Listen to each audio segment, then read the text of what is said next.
இலங்கை போர்க்குற்றம் தொடர்பாக ஐநா மனித உரிமை அவையில் கடந்த ஆண்டு நிறைவேற்றப்பட்ட தீர்மானத்தினை இலங்கை அரசு எவ்வாறு நடைமுறைப்படுத்துகிறது என்பது பற்றிய ஆய்வுக் கூட்டம் ஜெனீவாவில் நடைபெற்றது. இலங்கை தொடர்பிலான தனது வாய்மொழி அறிக்கையினை வரும் 29ஆம் தேதி ஐநா மனித உரிமை ஆணையர் அல்ஹசன் ஐநா மனித உரிமை மன்றத்தில் தெரிவிக்க இருக்கும் நிலையில் இந்த பன்னாட்டு நிபுணர் குழு ஆய்வுக் கூட்டம் முக்கியத்துவம் வாய்ந்ததாக கருதப்படுகிறது. நாடு கடந்த தமிழ் ஈழ அரசாங்கத்தால் ஒருங்கிணைக்கப்பட்டிருந்த இந்த நிகழ்வில் ஐநா மனித உரிமை தீர்மானத்தில் குறிப்பிடப்பட்டுள்ள விஷயங்களை இலங்கை அரசு செயல்படுத்தவில்லை என்று குற்றம் சாட்டப்பட்டது.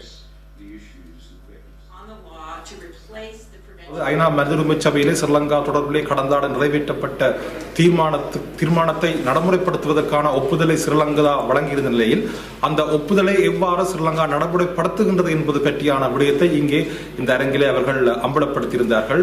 ஸ்ரீலங்கா அரசாங்கம் ஒரு சர்வதேசத்தை ஏமாற்றுவதற்கு ஆங்காங்கே சில முயற்சிகளை மட்டும் எடுத்துவிட்டு அதனை பெரிதுபடுத்துகின்றதை அன்றி உண்மையாக நடைமுறை ரீதியாக ஆழமான விடயங்களை அது செய்யவில்லை என்பதை இந்த நிபுணர் குழு இங்கே சுட்டிக்காட்டியிருந்தது.